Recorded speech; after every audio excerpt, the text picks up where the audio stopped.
اعوذ باللہ من الشیطان الرجیم بسم اللہ الرحمن الرحیم۔ حضرت عمرو رضی اللہ عنہ سے روایت ہے کہ رسول اللہ صلی اللہ علیہ وسلم نے ایک دن خطبہ دیا جس میں ارشاد فرمایا، غور سے سنو، دنیا ایک عارضی اور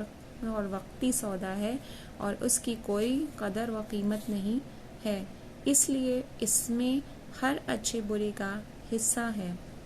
اور سب اس سے کھاتے ہیں۔ بلا شبہ آخرت مقرر وقت پر آنے والی سچی حقیقت ہے اور اس میں قدرت رکھنے والا بادشاہ فیصلہ کرے گا۔ غور سے سنو، ساری بھلائیاں اور اس کی تمام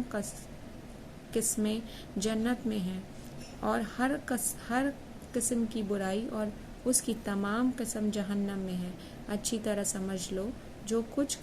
کرو اللہ تعالیٰ سے ڈرتے ہوئے کرو اور سمجھ لو تم اپنے آپ